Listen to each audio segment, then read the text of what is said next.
அன்பானவர்களுக்கு வணக்கம். நம்ம சுட்டமிழி சுடரே சீரியல்ல வெற்றி ஒவ்வொரு ஆதாரமாக சேர்க்குறாரு. ஏன் சுடர், இது வரைக்கும் என்ன கேப்டன்னு கூப்பிட்டுக்கிட்டு இருந்த, அப்பான்னு தெரிஞ்சதுக்கப்புறம் கேப்டன்னு கூட கூப்பிட மாட்டேங்கிறியே. கண்டிப்பாக உனக்காகவாவது அபி மேலே எந்த தப்பும் இல்லை அப்படின்னு நான் நிரூபிக்கிறேன் சுடர் அப்படின்னு வெற்றி ஒவ்வொரு ஆதாரமாக சேர்க்குறாரு. அவரோட ஆதாரம் போஸ்ட்மார்ட்டம் ரிப்போர்ட். பார்வதி அக்காவை போஸ்ட்மார்ட்டம் பண்ண டாக்டர் இப்போ உயிரோட இல்லை அப்படின்னு பிரபாகரன் அபிகிட்ட சொல்ல, ஆனால் வெற்றி கொண்டு வந்த இந்த போஸ்ட்மார்ட்டம் ரிப்போர்ட் தான் பார்வதி அக்காவோட கொலைக்கேஸை மறுபடியும் ரீஓப்பன் பண்ணுறதுக்கு உதவியாக இருந்துச்சு. அடுத்த ஆதாரம், பார்வதி அக்கா கத்தியால் கொலை பண்ணல, உடம்புல விஷம் இருக்குன்னு கண்டுபிடிச்சதுனால அன்னைக்கு சமைச்சது யாரு அப்படின்னு கண்டுபிடிச்சு அன்னைக்கு வேலை செஞ்ச சிவகாமி அக்காவை வர சொல்கிறாரு வெற்றி. சிவகாமி அக்கா மூலமாக வெற்றிக்கு இன்னும் 2 விஷயம் தெரியுது. அன்னைக்கு பார்வதி அக்கா அபி மேலே ரொம்பவே பிரியமாக இருந்து ஒரு தங்க செயினை பரிசாக கொடுத்துருக்காங்க. ஆனாலும் உங்கள் அன்புவே எனக்கு போதும், இந்த மாதிரி தங்க சங்கிலியெல்லாம் எனக்கு வேண்டாம் அப்படின்னு அபி பாசமாக திருப்பி கொடுத்துட்டு 2 பேரும் சந்தோஷமாக தான் பேசிக்கிட்டு இருந்தாங்க. ஆனால் என்னை பார்க்கறதுக்காக என் பையன் என்னை தேடி பார்வதி அக்கா வீட்டுக்கு வந்திருக்கான். அந்த நேரத்தில் கர்ணாவும் பார்வதி அக்காவும் ரொம்ப சண்டை போட்டுக்கிட்டு இருந்தாங்க அப்படிங்கிற விஷயத்த சிவகாமி அக்கா மூலமாக வெற்றி தெரிஞ்சுக்கிறாரு. இருந்தாலும் கர்ணா மேலே வெற்றிக்கு சந்தேகம் வரல. கண்ணால் பார்க்குறதையும் காதால் கேட்குறதையும் வச்சு நான் இனி எதையுமே நம்ப போகிறதில்ல புலி, இதுக்கான ஆதாரத்தை கண்டிப்பாக தேடுவேன்னு சொல்லியிருக்காரு. இன்னொரு பக்கம் பார்வதி அக்கா ரூமில் போய் எல்லாத்தையுமே ஆராயிறாரு.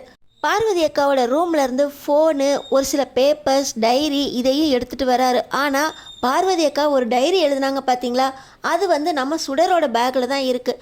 வெற்றிக்கிட்ட நம்ம பார்வதி அக்கா எழுதின டைரி கிடைக்காட்டினா கூட அவங்களோட ஃபோன் கிடைச்சிருக்கு. ஃபோனில் என்ன கிடைச்சிட போது, அவங்க ஃபோன் பேசின டீட்டெயில்ஸ் தானே கிடைக்கும் அப்படின்னு சொல்லி புலி சொன்னால் கூட வெற்றி சொல்கிறாரு, இதில் கூட ஏதாவது ஆதாரம் இருக்கலாம், எதையும் எடுத்து வச்சுக்கிறேன் அப்படின்னு சொல்லி நம்பிக்கை இல்லாமல் தான் வெற்றி எடுத்து வச்சாரு. ஆனால் கர்ணா பார்வதி அக்காவுக்கு விஷம் கலந்து கொடுக்கறதுக்கு முன்னாடி நம்ம பார்வதி அக்கா பார்த்தீங்கன்னா ஸ்வேதா கூட ஃபோன் பேசிக்கிட்டு இருந்தாங்க. ஸ்வேதாவுக்கு மகேஷ்னா ரொம்ப பிடிக்கும், அதனால் மகேஷ் கூட பேசுகிறேன் அப்படின்னு சொல்லிட்டு அப்போ குழந்தையா இருந்த மகேஷோட மலல மொழியை கேட்டுக்கிட்டு இருந்தாங்க ஸ்வேதா. அதுக்கப்புறம் நான் ஃபோனை வைக்கிறேன் அப்படின்னு சொல்லி நம்ம பார்வதி ஃபோனை கட் பண்ணுறதுக்கு முன்னாடியே ஸ்வேதா கட் பண்ணதுனால இங்கே ஃபோன் கட் பண்ணுறதுக்கு முன்னாடியே கர்ணாவும் வந்துட்டார். அந்த அவசரத்தில் ஃபோனை கட் பண்ணவே இல்லை நம்ம பார்வதி அக்கா.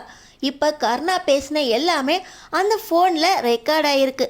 நம்ம பார்வதி அக்கா ரெக்கார்டிங் கால் தான் போட்டு ஸ்வேதா கூட பேசிக்கிட்டு இருந்தாங்க. அந்த கால் ரெக்கார்ட் ஆகிருக்கு, அப்படியே தான் பேட்ரி லீக் ஆகி நின்று போயிருக்கு.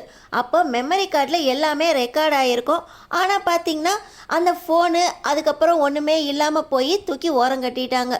நம்ம வெற்றிக்கு இந்த ஃபோன் ஒரு ஆதாரமாக கிடைச்சிருந்தாலும் அதை ரிப்பேருக்கு கொடுத்துருக்காரு. இன்னும் அதில் என்னென்ன டீட்டெயில்ஸ் இருக்குது அப்படின்னு அவர் இன்னும் ஆராய ஆரம்பிக்கல.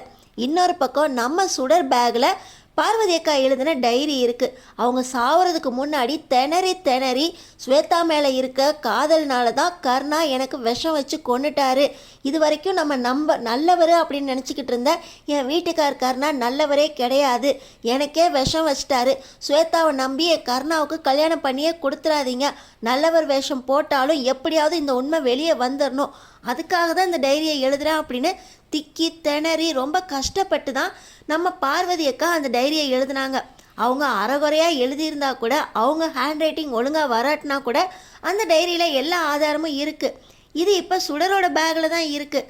ஆனால் எப்போவுமே ஸ்கூல்லேருந்து சுடரை கூட்டு வர வெற்றி கையில் இப்போ நம்ம சுடர் பேக்கை கொடுக்கறதே இல்லை. அவங்க நம்ம வெற்றியை நம்புறதே கிடையாது. இருந்தாலும் வெற்றி கொடுத்த சத்தியத்துக்காக அவங்க கூட வராங்க. வெற்றியை கேப்டன்னு கூட கூப்பிட மாட்டுறாங்க. இருந்தாலும் பேகை கூடன்னு கேட்டால் கூட இல்லை நானே வச்சுக்கிறேன் அப்படின்னு தான் சுடர் சொல்லிக்கிட்டு இருக்காங்க. இந்த நேரத்தில் தான் கண்டிப்பாக சுடரோட பேகு நம்ம வெற்றி கையில் கிடச்சிச்சின்னா, இல்லை ஏதாவது எடுக்கிறதுக்காக சுடரோட பேகை நம்ம வெற்றி பார்த்தாருன்னா அந்த டைரியை கண்டிப்பாக பார்த்துருவார். கண்டிப்பாக வெற்றி பார்த்தாருனா கூட போதும். இல்லை சுடரோட பேக்கில் தான் போஸ்ட்மார்ட்டம் ரிப்போர்ட் சர்டிஃபிகேட்டுங்கிற பேரில் இத்தனை மாதமாக இருந்திருக்கு, இப்பையும் ஏதாவது இருக்கலாமே, இல்லை ஸ்கூலில் ஏதாவது எழுதி விட்டுருக்கலாம், அதை பார்க்கலாம் அப்படின்னு நம்ம அபியாவது சுடரோட பேக்கை செக் பண்ணணும். யாருமே சுடரோட பேக்கை இன்னும் பார்க்கவே இல்லை. இன்னொரு பக்கம் பார்த்திங்கன்னா கர்ணாவை கேஸ் ரீஓப்பன் ஆயிடுச்சு, விசாரணைக்கு வாங்க அப்படின்னு சொல்லி கோர்ட்லேருந்து ஆர்டர் வந்திருக்கு.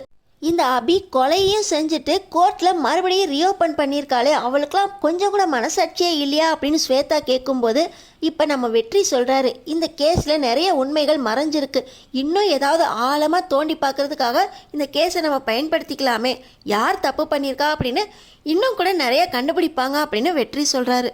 ஆனால் இந்த கொலைகாரன் கருணா கொஞ்சம் கொஞ்சமாக பயப்பட ஆரம்பிச்சிட்டாரு. அபி எப்போ வெயிலில் வெளியே வர ஆரம்பிச்சிட்டாங்களோ அப்பயே அபியை நோட்டம் விட ஆரம்பிச்சிட்டாரு. கொஞ்சம் கொஞ்சமாக அபியை நோட்டம் விட சண்முகம் தான் அபியோட அண்ணன்னு கண்டுபிடிச்சாரு. அதுக்கப்புறம் சண்முகத்துக்கு 3 பிள்ளைங்க அப்படின்னு நினச்சிக்கிட்டு இருந்த கருணா இப்போ சுடர் தான் அபியோட குழந்தை அப்படின்னு கண்டுபிடிச்சிட்டாரு. சுடர் அபியோட குழந்தை அப்படின்னு நமக்கு தெரியாத மாதிரி வெற்றிக்கும் தெரியாமல் இருக்குமோ அப்படின்னு தான் நினச்சிக்கிட்டு இருந்தார். ஆனால் பார்த்தீங்கன்னா நம்ம வெற்றி சுடர் கூட ரொம்ப நெருக்கமாக அன்பாக பழகிறத வச்சு இவருக்கு சந்தேகம் வந்துச்சு. என்கிட்டயே நடிக்கிறியா அப்படின்னு வெற்றி மேலேயே இப்போ ஒரு கண்ணை வச்சிருக்காரு கருணா. நம்ம அபி சண்முகத்துக்கிட்டேயும் சரளாக்கிட்டேயும் எல்லா உண்மையும் சொல்லிட்டாங்க. சண்முகம் எந்த ஆஃபீஸில் வேலை பார்க்குறாரோ அந்த கருணா தான் என் மேலே பழிய போட்டு என்னை ஜெயிலுக்கு அனுப்புனது அப்படிங்கிற விஷயத்த சொன்ன உடனே சண்முகம் பார்த்திங்கன்னா எனக்கு அடிக்கடி இனிமேல் ஊருக்கு போகிற வேலை இருக்குது, அதனால் வேலைக்கு வர எனக்கு விருப்பம் இல்லை அப்படின்னு எழுதி கொடுத்துட்டு வந்துடுறாரு. உங்கள்கிட்ட உண்மையை சொன்னால் நீங்கள் கருணா கிட்டேருந்து விலகிடுவீங்க, அப்போ கருணாவால் உங்கள் குடும்பத்துக்கே ஆபத்து வரும்னு தான் இத்தனை நாள் நான் சொல்லலான்னு. ஆனால் இப்போ கூட நீங்கள் உண்மையை சொல்லி அந்த கருணா ஆஃபீஸ்லேருந்து விலகி இருந்தால் அந்த கருணாவுக்கு உங்கள் மேலே சந்தேகம் வரும், கண்டிப்பாக உங்களுக்கு கருணாவால் ஆபத்து இருக்குது அப்படின்னு சொல்ல சரளா தான் ரொம்ப கவலைப்பட்டுட்டு இருக்காங்க. கொஞ்சம் சந்தோஷப்பட்டால் போதும் அந்த சந்தோஷம் முற்றிலுமாக அழியிற மாதிரி இவருக்கு இப்போ தான் வருமானம் வர ஆரம்பிச்சிச்சு.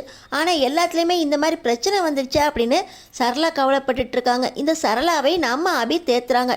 இதை விட நல்ல வேலையாக கிடைக்கும், அவங்கிட்ட இருந்தால் அவன் மறுபடியும் இன்னொரு தப்பை பண்ணி பழியை தூக்கி சண்முக அண்ணா மேலே போட்டுருவான், அதனால தான் கருணா கிட்ட வேலை பார்க்குறது ரொம்ப ஆபத்துன்னு சொல்கிறேன் அண்ணி அப்படின்னு சரளாவை தேத்துறாங்க அபி. இப்போ இன்னொரு முக்கியமான விஷயம் ஒன்று நடந்திருக்கு. இந்த கருணா எல்லார் மேலேயும் ஒரு கண்ணு வச்சதோடு இல்லாமல் இப்போ வீட்டுக்கு ஒரு சாமியாரையும் கூப்பிட்டு வராரு.